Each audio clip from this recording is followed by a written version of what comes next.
Okay. And there we are. So we are now recording. Awesome. So, Crystal, thank you so much for being on the Get Foxy show. I am so excited to have you here. Thank you so much. I'm excited to be here. So, right off the bat, I would love for you to tell the listeners what is it you do specifically. Yeah. Well, my official title is that I'm a functional nutrition and holistic health practitioner. But what I do is I help people get to the underlying cause of their health symptoms so that they can actually identify what's going on and heal naturally from the inside out. So it's proactive healthcare and really listening to our bodies. Gotcha. Now, how exactly did you get into that kind of work? Well, a little bit from my own background, I had my own health issues growing up, which kind of led me to be interested in nutrition and health because I saw how much of a difference it made in my own life. But I did go to college for human nutrition and food science. And then from there, I've received other certifications and I've just kind of been studying my whole life. I feel like I just know personally how important it is to really feel understood and feel empowered with the health decisions that I make. So I want to help provide that to other people. Fantastic. I just realized I have a little timer here that's going to go off, so I'm just going to make it ding. There. Now we're cooked. Cookies are done.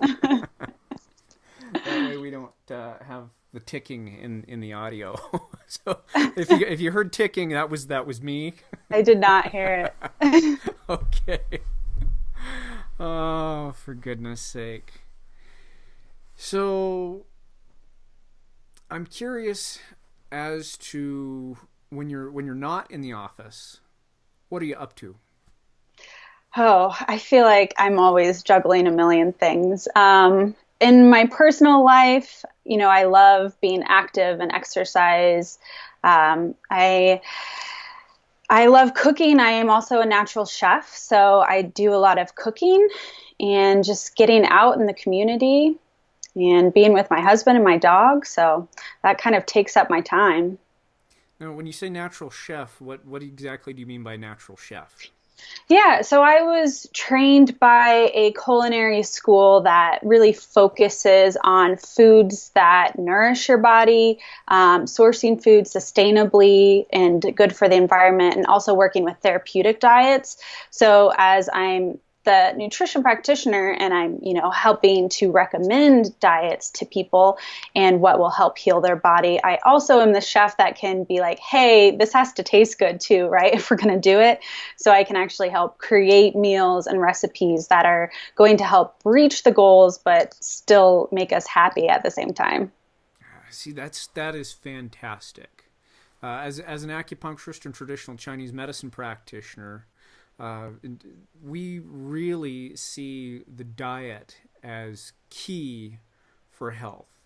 And that is definitely one of the reasons why I wanted to have you on this show, is because you're a person who knows exactly how key diet is for optimal health. And as we know, when you're healthy, that enhances your beauty as well as that internal foxiness that you feel. Oh, 100%. I mean, if you don't feel good on the inside, you can't really project that on the outside. But yeah, you're right. I mean, so much of research is leading us back now that the gut, it's called the second brain for a reason. And it's so much of our immune system and so much of our health and everything's connected to our gut now. So you can't really take it lightly what you're putting in your body and how it's affecting you. Now, can you elaborate on that a little bit more? I'm curious. Why are they calling the gut the second brain? Yeah, well, because it is about 80% of our immune system is in our gut. So it's the first line defense from the outside world. We metabolize and absorb all of our nutrients from our food, which affects how we feel, how we think. We produce neurotransmitters in our gut. about 95% of serotonin is actually produced in our gut. So, so much about how we think, our mental clarity, even our skin, a lot of skin issues are tied back to what we're eating, because it has to be shown somewhere else if it's going wrong in our gut, and that's one place that it really comes up. So you can even just look at someone and see if maybe their gut health is in a state that needs to be addressed and healed. Hmm. So that's a really interesting connection, that something may be wrong in the gut. There may be some imbalance there, and that can show up on the skin. Completely, yeah. If our body's not filtering correctly, so if either we aren't going to the bathroom correctly at the right amount, or if we have too much junk going through our liver and hormones are getting backed up, that can all be shown on our skin as well. Not to mention if we aren't getting those fatty acids that are so important for our skin, or those antioxidants, that'll show on the outside. That glow won't quite be there. Mm-hmm. Are there specific types of foods or certain diets that you recommend for people with those kinds of skin issues? The first thing I would recommend is try cutting out dairy. Dairy can be hard for a lot of people. It's naturally a hormonal food, right? It's created by female cows or other animals. And so a lot of times that can affect our own hormone balance. Even if we are going organic, if you're still having skin issues, I'd try cutting that out for a few weeks and see how that goes. So that's my first recommendation normally. Mm-hmm. Interesting.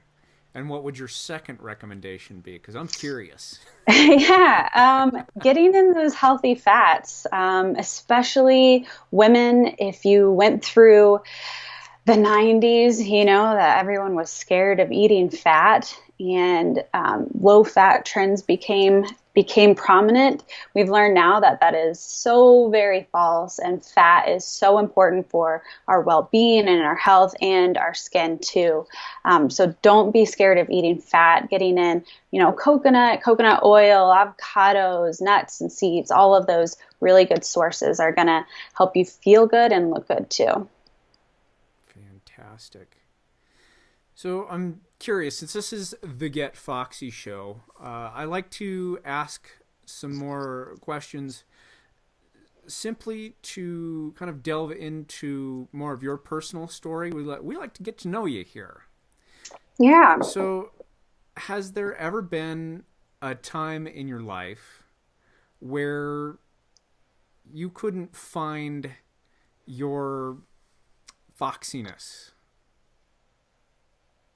And maybe I better back up a second. What does Foxy even mean to Crystal? Yeah. Foxy, when you say that word, what it really makes me think of is our own uniqueness, that thing that makes you you.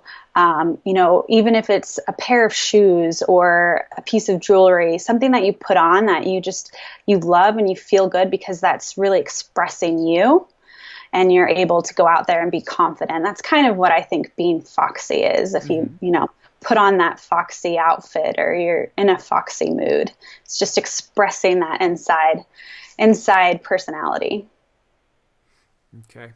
So has there been a time in your life where you couldn't really find that for yourself?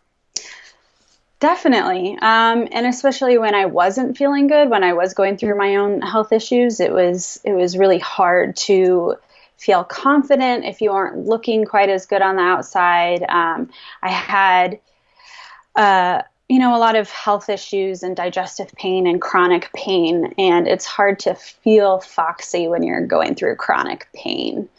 So that's definitely something I have experienced. Mm-hmm. And did you have a specific diagnosis for that? What exactly was going on? Yeah, well, I've had a lot of things going on. I have a hereditary connective tissue disease called Ehlers-Danlos syndrome, Mm-hmm. which is actually quite rare, but it affects my collagen in my body. So I've had a lot of different injuries, and it affects everything from my skin to my joints to my digestive system. And before I even got that diagnosis and knew what it was hard to manage some of the symptoms. So that was definitely a big part for me. And going through repeated surgeries can definitely get you down. Hmm.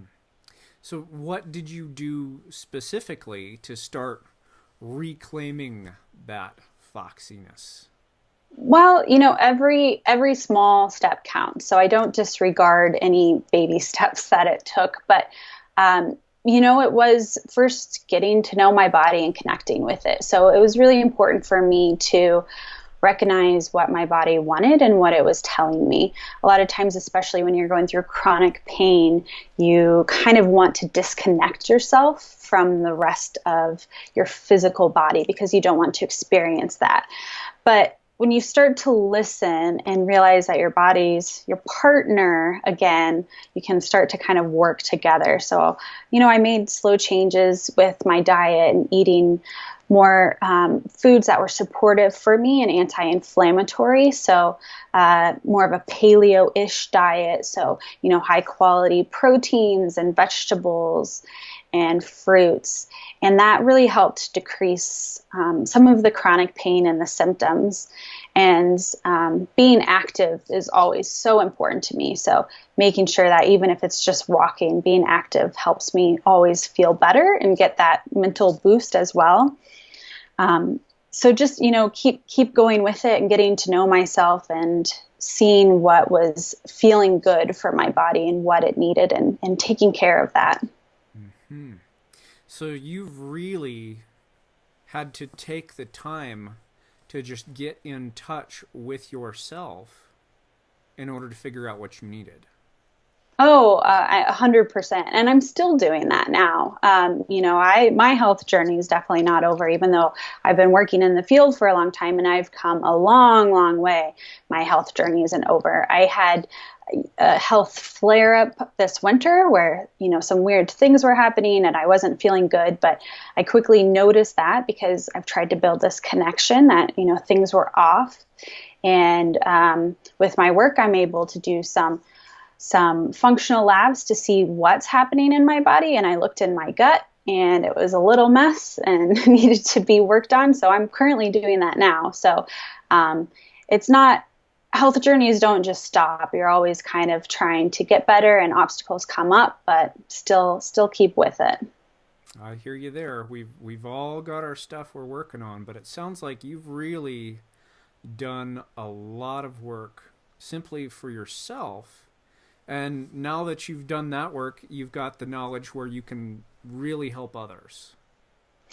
Yeah, and you're right. You have to do it for yourself too. And as women, we sometimes put that care on other people first. But if you abandon your own health or don't hold it to the same priority, then you're only going to feel worse and not be able to help others either. So, putting that priority on your own health and learning about yourself is going to help your family and your friends and everyone else around you as well too.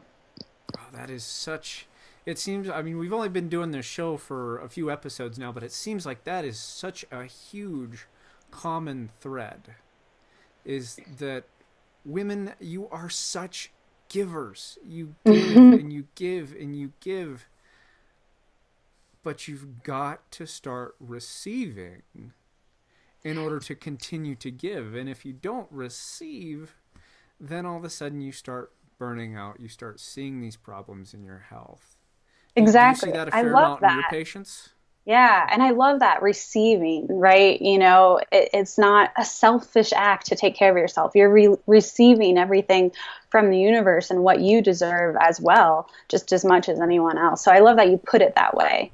But I do see that. And as women, we are often the role model in our family too. If you do a lot of the shopping or the cooking, or help plan family activities, you have a lot of control as to what the rest of your family members are doing and their health indirectly by simply leading the way and taking care of yourself and showing, them that you are taking responsibility, and they'll want to do the same too, especially children. They'll grow up knowing how important that is.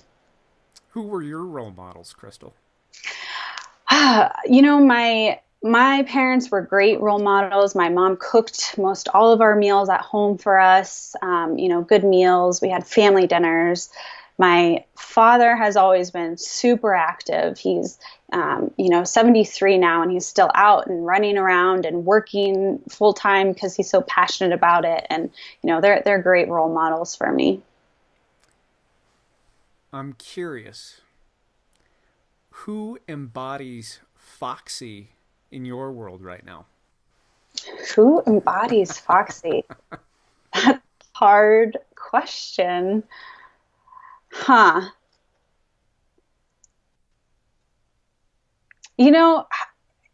I don't know if I can choose one specific person, but, I'm really just inspired by women that are going out there and just getting it, just taking action on things and not being scared. And we need a lot of change in the world right now, and people that are stepping up. So, I can't really pick one person because I think there's so many Foxy women out there. But when I see someone going out and just owning their message and doing their thing, that's like ultimate Foxy to me. Mm-hmm. Well, it sounds to me like you're doing that yourself. Trying. Always working. So ideally, who comes to see you in your work? I work with a wide range of people. So I don't diagnose or, treat symptoms. I don't want to be focused on those Band-Aid treatments. So I really see a wide range of health issues, from digestive issues to migraines to anxiety. We mentioned skin, all over the place, but it's really people that want to empower themselves with their nutrition and health education, that want to heal from the inside out by figuring out the root cause of their issues. And understand the importance of diet and exercise and stress management.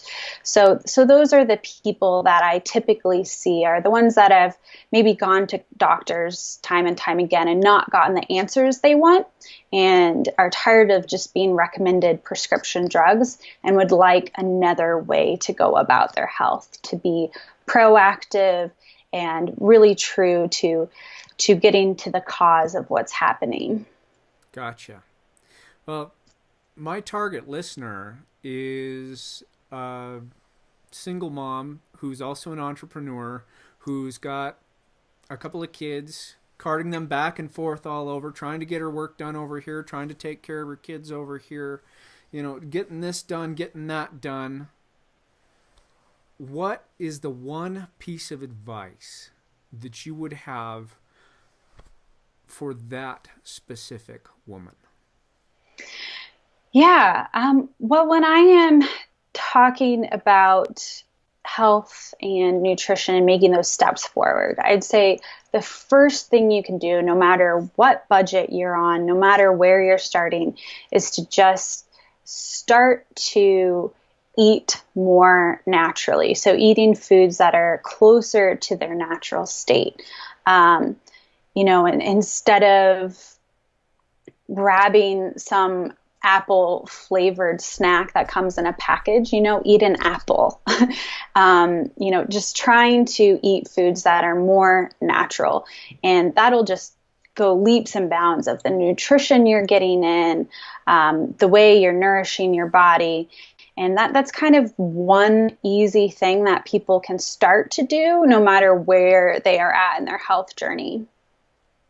And it doesn't have to require a lot of cooking. When people want to make meals, they think it can take so much time, and it can be really easy if you just grab, some ground turkey, sweet potato, some other veggies, and put it in a cast iron pan with some spices. In 10 minutes you're going to have a meal. So it doesn't have to be difficult to start eating healthier. Interesting. Do you teach cooking classes as well, or do you just sort of coach folks on I do. I've done individual cooking classes, and right now I'm in the process of creating some online programs. So if people are interested in that, they can let me know. But yeah, I think it's an important skill to get out there and to show that it's not that hard. You don't have to have a lot of skills to be able to navigate your way in the kitchen. That's excellent. Well, speaking of online stuff, how do people, when you get this content out, how do people find you? Yeah. So I work with individuals all over. So distance is luckily not a barrier for me, but I have my website, which is zenfunctionalwellness.com. And you can also find me on my Facebook page. I post a lot there, as well as Instagram. So you can find all of my tips and tricks and information on Zen Functional Wellness. zenfunctionalwellness.com? Yes. Fantastic. And I can link the Facebook page, Instagram, and all those little social media outlets in the show notes if you'd like. Awesome. Sounds good. Excellent. Well, Crystal, thank you so much for spending time with us today. I know you're a busy gal, but we're just so blessed to have you. Yes, thank you, and keep doing what you're doing. It's an important job. You betcha. Thank you very much. Thank you.